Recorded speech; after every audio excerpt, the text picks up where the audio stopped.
सगळ्यांना क्रांतिकारी जय भीम। मी माया उके।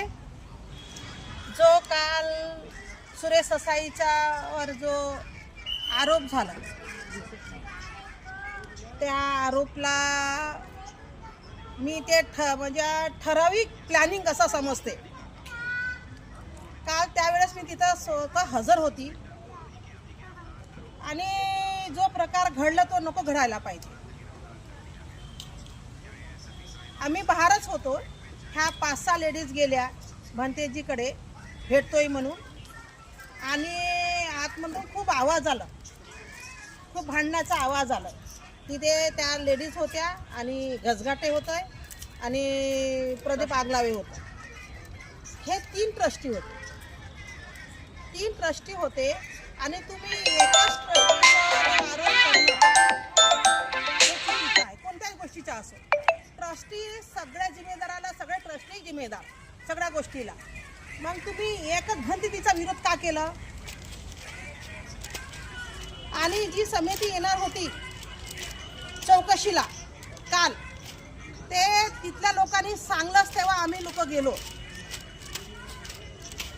मला ह्या बायामधूनच मला एकीचा फोन आलं की मॅडम म्हणे चौकशी येत आहे 11 तारखेला, तुम्ही तुमचं निवेदन जे काय असेल ते। मी म्हटलं हो, आम्हालाही निवेदन द्यायचं आहे, ते भिंत पाडायची आहे मागची आणि याची साफसफाईची, आणि हे जो काय आता जे मी कृत घरते पुस्तकात स्टॉल असो या कोणतंच असो, हे तुम्ही बाहेर करा, आणि हे जे कॉलेज आहे ही पण बाहेर करा तुम्ही।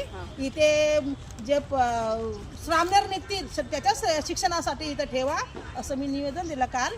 त्याच्यासाठी मी आलो होती काल।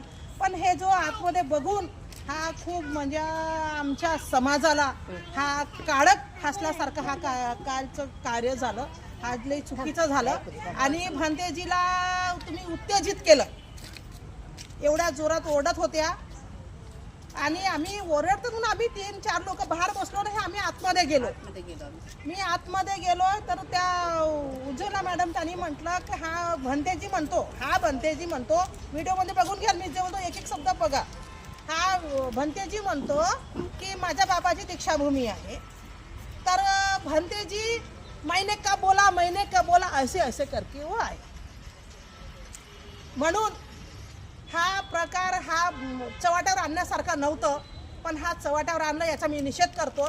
ज्या कोणी हा घडवून आणलं त्याचाही निषेध आहे, कारण हा घडवलेला आहे, ह्या घडवणं आहे। म्हणून जे तिथे ट्रस्टी होते दुसरे अजून त्या दोन त्याचे हात आहे, हा मी सांगते, कारण का त्यांचे हात असल्यावर, कारण का ते म्हणत होऊ द्या म्हणत, थांबा नका थांबा।